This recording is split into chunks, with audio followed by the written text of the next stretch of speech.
आप देख रहे हैं अल्फा डिफेंस हिंदी में आपका स्वागत है।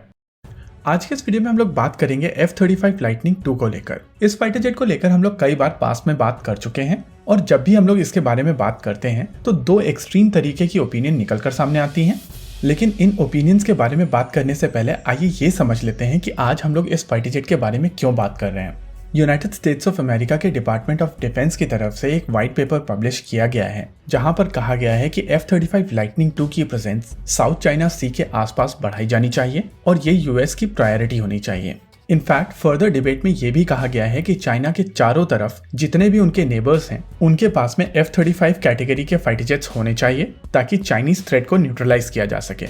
अब इस चीज को पिछले कुछ समय से जो इवेंट्स हुए हैं उनके साथ कॉन्टेक्स्ट में डालने की कोशिश कीजिए। देखिए, एरो इंडिया के दौरान हम लोगों ने F-35 लाइटनिंग 2 को भारत में देखा था। इसके अलावा हम लोग ये चीज भी जानते हैं कि इस समय भारतीय वायुसेना को अटैक कैटेगरी में फाइटर जेट्स की आवश्यकता है। जी हाँ, रफाल जिस कैटेगरी में अक्वायर किए गए हैं वो अटैक जेट्स हैं और F-35 लाइटनिंग 2 बेसिकली एक स्ट्राइक फाइटर है, यानी कि यूएस की तरफ से इस कैटेगरी में F-35 लाइटनिंग 2 पुश किया जाएगा। और यही कारण है कि पिछले कुछ समय से F-35 लाइटनिंग 2 को लेकर एक अलग तरीके का पुश भारत में देखा जा रहा है। देखिए, कॉस्ट एंगल को कंसिडर करते हुए ये चीज कही जा सकती है कि F-35 लाइटनिंग 2A रफाल की तुलना में बहुत ज्यादा कॉस्टली जेट नहीं है और इसकी ऑपरेटिंग कॉस्ट रफाल की तुलना में थोड़ी ही ज्यादा है। हालांकि इस बात में कोई दो राय नहीं है कि F-35 लाइटनिंग 2 एक 5th जनरेशन फाइटर जेट है और नेचुरली इसकी ऑपरेटिंग कॉस्ट एक 4.5 जनरेशन फाइटर जेट की तुलना में ज्यादा होगी, लेकिन ये इतनी भी ज्यादा सिग्निफिकेंट नहीं है कि इस तरीके के फाइटर जेट के ऑपरेशन को भारतीय वायुसेना अफोर्ड ना कर सके। लेकिन यहाँ पर जो प्रॉब्लम है वो दूसरी प्रॉब्लम्स हैं।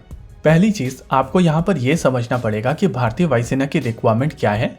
देखिए, भारतीय वायुसेना चाहती है कि उनके पास में एक ऐसा फाइटर जेट हो जो कि एक रिलायबल प्लेटफॉर्म हो और ये multi role fighter jet attack roles करने में सक्षम हो। इसके अलावा इंडियन एयरफोर्स की तरफ से अपने फाइटर जेट्स को कंसोलिडेट करने की कोशिश की जा रही है ताकि भारतीय वायुसेना की इन्वेंट्री में अलग अलग प्रकार के फाइटर जेट्स ना हो और कम तरीके के एयरक्राफ्ट होने के चलते आपको लॉजिस्टिकल फायदा होता है और भारतीय वायुसेना यही अचीव करने की कोशिश कर रही है। F-35 लाइटनिंग 2 का मतलब है कि भारतीय वायुसेना को एक और टाइप के फाइटर जेट अपने बेड़े में शामिल करने पड़ेंगे। उसके बाद उनकी logistics, training, spare supply chain और वेपन पैकेजेस एडिशनल कॉस्ट के साथ में आएंगे जो भारतीय वायुसेना के ऑपरेटिंग एक्सपेंस को और ज्यादा बढ़ाएंगे। इसके अलावा S-400 ट्रायम्फ की प्रेजेंस F-35 लाइटनिंग 2 की भारतीय वायुसेना की इन्वेंट्री में शामिल होने वाले सपने को और भी ज्यादा कॉम्प्लिकेटेड कर देते हैं।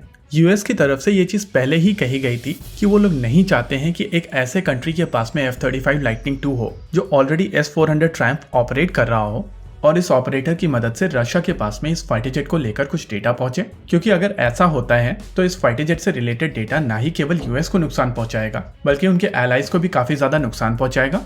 इन सभी चीजों को कंसिडर करते हुए ये चीज कही जा सकती है कि F-35 लाइटनिंग 2 भारतीय वायुसेना के लिए एक डिफिकल्ट टास्क होगा और इस फाइटर जेट का एक्विजिशन ना ही केवल भारतीय वायुसेना के लिए डिफिकल्ट होगा बल्कि यूएस के लिए इस फाइटर जेट को बेचना भी मुश्किल होगा। रही बात चाइना के बॉर्डर के आसपास इस फाइटर जेट का डिप्लॉयमेंट, तो ये चीज हम लोगों ने ऑब्जर्व किया है कि साउथ कोरिया, जापान, सिंगापुर और ऑस्ट्रेलिया इन फाइटर जेट्स को ऑलरेडी ऑपरेट कर रहे हैं और इसके अलावा कुछ समय पहले थाईलैंड को इन फाइटर जेट्स को बेचने की बातचीत शुरू की गई थी। यानी कि ये चीज जरूरी नहीं है कि चाइनीज बॉर्डर पर अगर F-35 लाइटनिंग 2 की प्रेजेंस बढ़ानी है तो वहां पर भारतीय वायुसेना को इन फाइटर जेट्स को अपने बेड़े में शामिल करना पड़े। हालांकि भारतीय वायुसेना एक पोटेंट एयरफोर्स है और यूएस बेस्ड थिंक टैंक ये चीज समझते हैं कि चाइना बॉर्डर पर किसी एक एयरफोर्स के पास में वो क्षमता है कि वो चाइनीज एयरफोर्स की आंख में आंख मिलाकर खड़ी रहे, तो वो भारतीय वायुसेना है। और यही कारण है कि बार बार यूएस बेस्ड थिंक टैंक्स की तरफ से ये चीज पुश की जा रही है कि भारतीय वायुसेना को ऑन बोर्ड लाया जाए और इसी बहाने उनको रशिया से भी दूर किया जाए। इसी के साथ आज के इस वीडियो में रखते हैं केवल इतना ही। वीडियो को अंत तक देखने के लिए धन्यवाद। देखते रहिए अल्फा डिफेंस। जय हिंद।